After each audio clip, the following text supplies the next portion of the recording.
Hi, I'm Molly, and welcome to the Fine Art of Home podcast. This is episode 1 of Praying for Your Children, even if you don't know how to pray. Because none of us have all the answers, but we have a good God who does. In this journey or set of lessons, we're learning to partner with Him, using His words from the Bible to powerfully pray His blessing, protection, promises, and truths over our children. Today, I will touch on things that we will dig into deeper in later lessons. This first episode is kind of a 10,000-foot view of praying for your children. It's meant to strengthen you, to encourage you, to give you a vision for what this will mean for you and your children. The Fine Art of Home was birthed out of my own journey of rescue, healing, and prayer. I see home, the fine art of home, as a place where you, first of all, abide in relationship with Jesus. And it's also about you and what makes up your beautiful self. It's your family, it's hospitality, and the place that you dwell. In this space, we're learning to build homes on a firm foundation. So when the winds of life come and tear at your house, you have no worry because you are building on a never-changing, always reliable, strong foundation. Our foundation doesn't change if we're having a bad day, if our world is falling apart around us, or we can't see the next step. As wise women, our foundation is not in this world, but in the creator of it. So we're going to talk about the importance of building on the right foundation. Many of us know the story about the wise man who builds his house on the sand and the one who builds on the rock. It's found in the New Testament books Matthew and Luke. In earlier verses, Jesus is talking about some really hard stuff like loving your enemies, bearing fruit that lasts, asking, seeking, knocking, not judging people, choosing the narrow road rather than the one everyone else is on, and other things. He then says that if you do those things, the whole long list of things, you are like a wise man or wise woman who builds her house on the rock. When the rain, wind, and flooding comes, the house will not fall because it's built on the rock, on a firm foundation. He goes on to say that if you don't do those things he mentions, you will be like a fool who builds her house on the sand. The house will not stand under the pressures of life.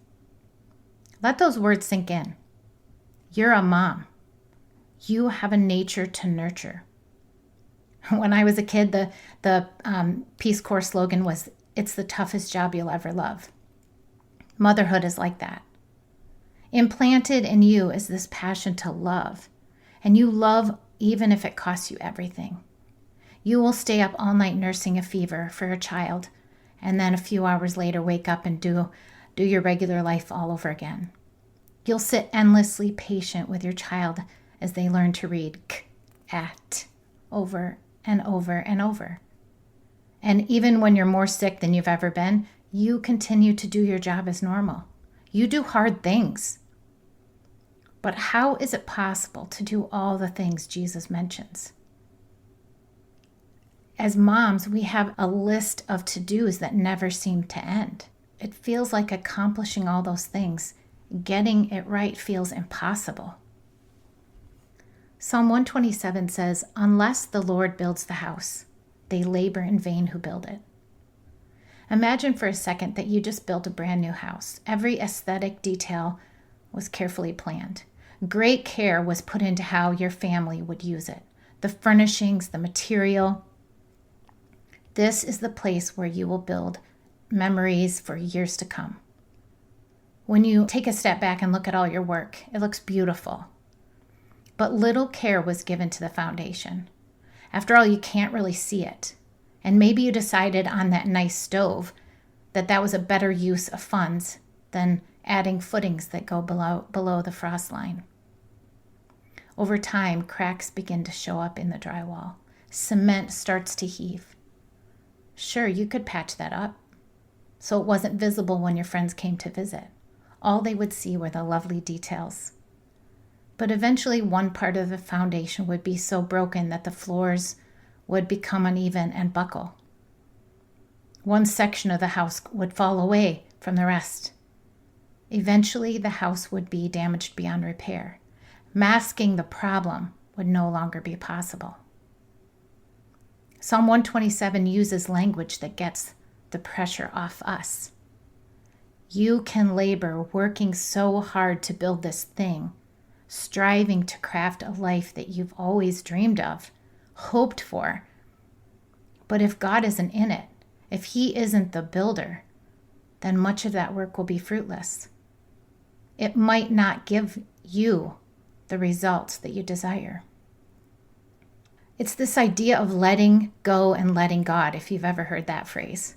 It's about surrendering to the author of your life, the one in whose book are written every day for you, even before one of them came to be. That's from Psalm 139:16. All those things written in Matthew and Luke before the building on the rock and sand parable, they are all possible alongside a loving Father. It's not like Jesus preaches all this pie in the sky stuff and then says, well, you're on your own now. Good luck being perfect. I hope you figure it out. One of the pillars of the fine art of home, or TFAOH, is abiding. I believe abiding is the most important and what this course is leading us into. In my estimation, abiding is the lifestyle of those who love God. It's the lifestyle that will give you the desires of your heart. That is actually written in Psalm 37:4.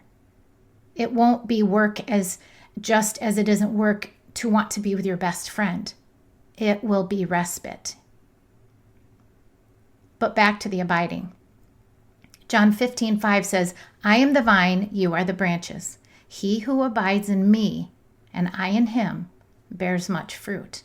For without me you can do nothing. Notice it reads, he who abides in me bears much fruit. It doesn't say will produce fruit. That word bear means to carry, to endure, to bring forward. I think of it kind of like this. I can walk this life with my limited knowledge and understanding and surrounded by a broken world and try to make my way alone. I did that. Try to be the best woman, the best wife and mom and employee.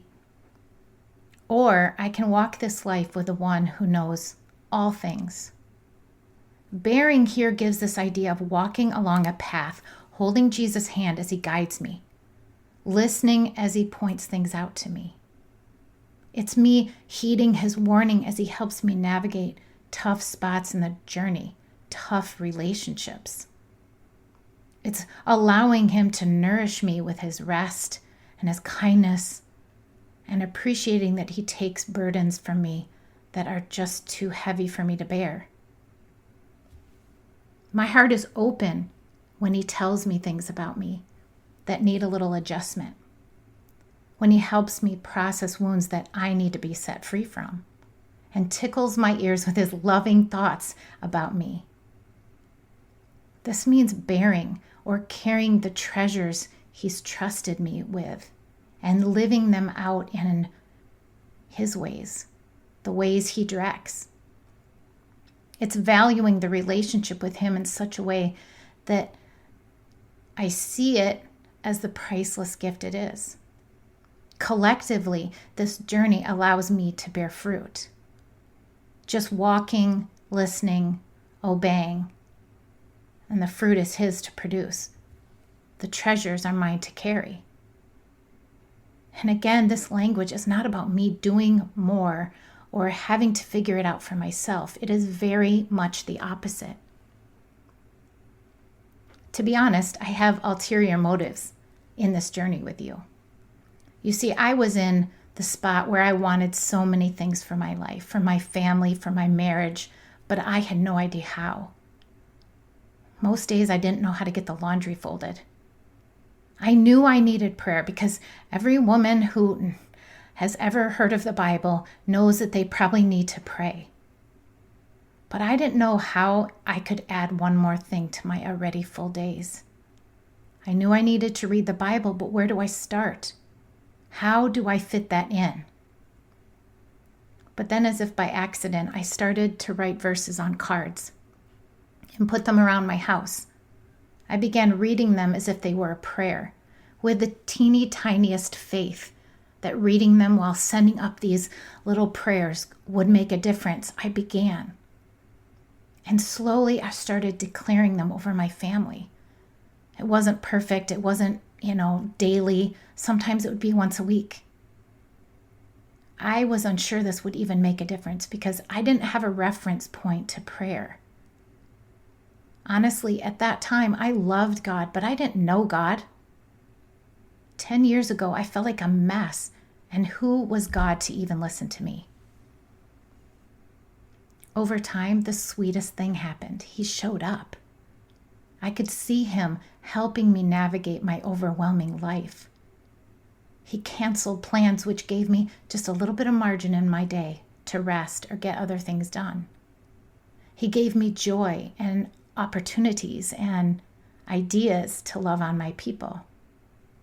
And the most treasured gift is he began to show me that he cares about me, that he is head over heels in love with me, that he is so very near to all the parts of my life. And the craziest thing is that he wants to partner with me in the raising of these sweet little humans. I'm not alone. I'm not left to fend for myself. I'm not here to will myself to be better. You are not alone. You are not left to yourself. You are not here to will yourself to be better. You belong. You have a good God who defends you, who makes a way in your life when it seems like there is no way. Jeremiah 29 says, I know the plans I have for you, declares the Lord. Plans for welfare and not for evil, to give you a future and a hope. Close your eyes for a second. Listen to the meaning of the word welfare in the original language. Listen for which definition stands out to you. What ideas come to mind when I read them? Welfare means completeness in number. I feel like some of you, that's number of children. Safety and soundness in body. Welfare, health, and prosperity. Peace, quiet, tranquility, contentment. Peace in friendships, both in human friendships and with God, especially in a covenant relationship, in abiding relationship. Okay, open your eyes. What I'm about to say is not bragging. Please don't read it as that. But I have seen each of those come true in my life since praying and then knowing God. My life's not perfect. Following Jesus is not a guarantee of a perfect life, not at all. But I have seen him craft me into the woman, the mom, the wife I've always wanted to be. What I worked so hard striving to be, but couldn't in my own strength, in my own knowledge, in my own power. I worked so hard to do things right. I desperately wanted to love on my family. That was my heart. But I had wounds, broken views of myself. I thought being an amazing mom and wife was making fresh bread, getting raw milk, making yogurt from it, making 3 batches of kombucha each week for my kids to drink as their pop.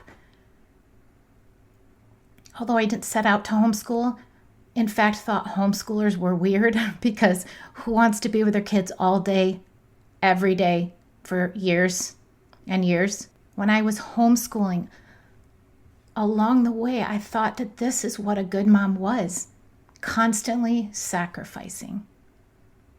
I worked so hard to prove I was something, but in the process, I lost myself. I gave so much of myself that I lost what Molly wanted. My life had morphed into meeting everyone else's needs except mine. And then I lost it. My body fell apart from exhaustion, constant overwhelm, and stress. For 3 months, I was in bed, too weak to do much else except 1 load of laundry and maybe a meal once a day. That season, which was so hard, was also one of my sweetest. I learned to surrender. I'm still learning to surrender, to be clear, but I learned to surrender because what I was doing wasn't working. I'll speak on that healing season another time and the process that I went through. But that surrender began the process of discovering who I was. I fell in love with Jesus, who filled my heart with so much love that it came flowing out to others, to the actual people that I wanted to love the most. And this was ultimately what I really, really wanted. I couldn't have put into words what kind of mom and wife I wanted to be. I just knew I wasn't there. All that work didn't get me what I really desired. Instead, I no longer needed to prove I was something. He told me I was, and he is compelling. He has a way of convincing you.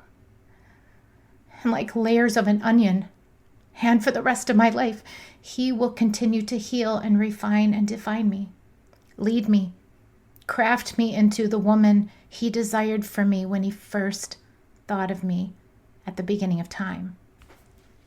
And you know, he often uses relationships to do this, the good, the bad, and the ugly.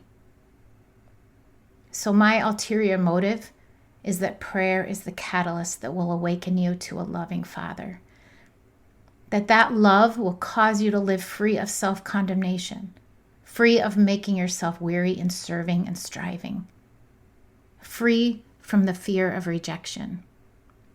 That you will grow to love your beautiful self in light of him. That you'll grow in your emotional health and become spiritually vibrant, and then your kids get to receive the fruit of being raised with God at the foundation of your home, pursuing a relationship with him, and they will never be the same. Maybe you feel like you are constantly repairing the damages in your life to make it all look beautiful, to survive but not thrive. Meanwhile, your foundation crumbles and your life feels out of control. Maybe your life's steady. Maybe you love your life and you think it's a beautiful life, but you just want more. You know that there's more. Maybe you don't have a context to the meaning of letting the Lord build your house. You're not sure it's worth the pursuit. It feels like trying to learn a new language. Well, sister, you are learning a new language. It's one of love and acceptance and approval. It's of peace and joy. It's funny because I titled this Praying for Your Children Even If You Don't Know How to Pray, because if I titled it Praying for Yourself, not many moms would do it. It might feel selfish.